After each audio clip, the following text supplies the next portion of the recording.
حضرت امیر المومنین علی بن ابی طالب علیہ السلام کی شہادت کے سلسلے میں آقا امیر المومنین علیہ السلام فرماتے ہیں کہ رسول اللہ صلی اللہ علیہ وآلہ وسلم نے سچ فرمایا ہے کہ میں شہید کیا جاؤں گا۔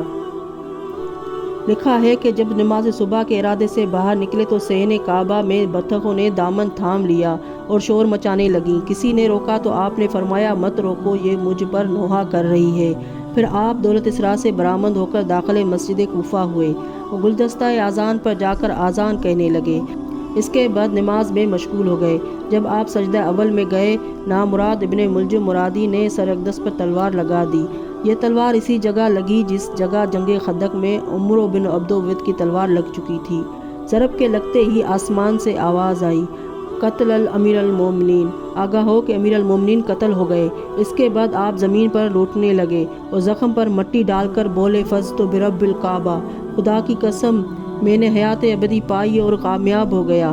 ضرب لگانے کے بعد ابن ملجم بھاگا، لوگوں نے تعاقب کیا۔ کتاب ذکر العباس میں ہے کہ آپ کو خون میں نہایا ہوا دیکھ کر اولاد اور صاحب نے گریہ کرنا شروع کر دیا۔ آپ نے فرمایا بس رو چکو اور مجھے گھر لے چلو۔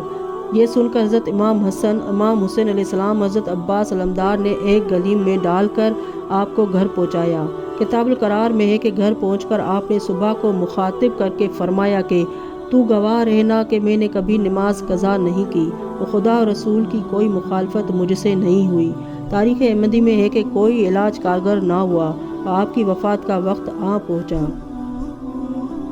آپ کو ایسی زہر سے بجھی ہوئی تلوار سے زخمی کیا گیا تھا کہ سارے اہل مصر کے لیے کافی تھا۔ ایران کا طبیب خاص جو رہ چکا تھا، اس نے بتایا کہ زخم دماغ تک پہنچ گیا ہے، اب صحت بحال ہے۔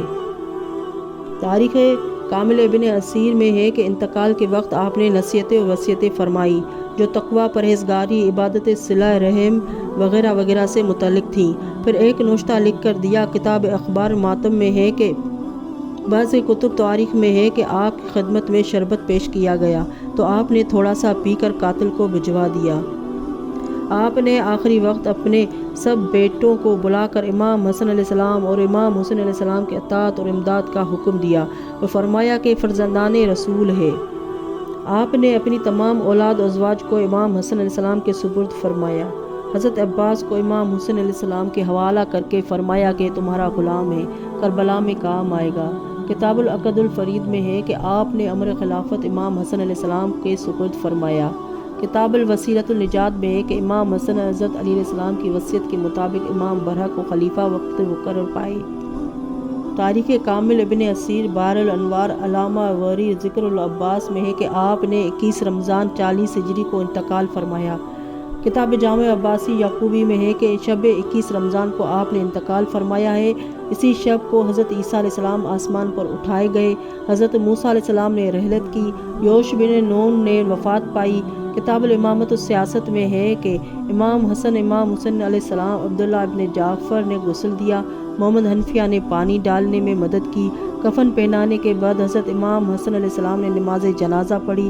آپ کو جس جگہ غسل دیا گیا اسی جگہ حضرت نوح علیہ السلام کی بیٹی کا گھر تھا۔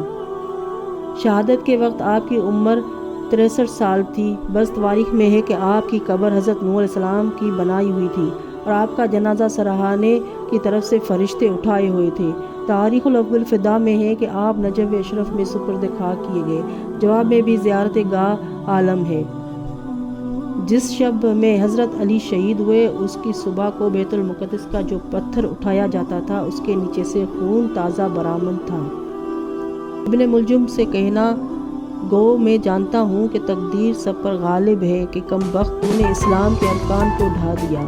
وہ شخص جو زمین پر چلنے والوں میں سب سے افضل تھا، اسلام و ایمان میں سب سے اول اور قرآن و سنت کے جاننے میں سب سے عالم تھا، تو نے اسے قتل کیا۔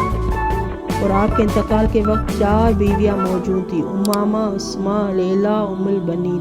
آپ کی نسل 5 بیٹوں سے بڑی، امام حسن مجتبیٰ، امام حسین علیہ السلام، محمد حنفیہ، حضرت عباس علمدار، عمر بن علی موازہ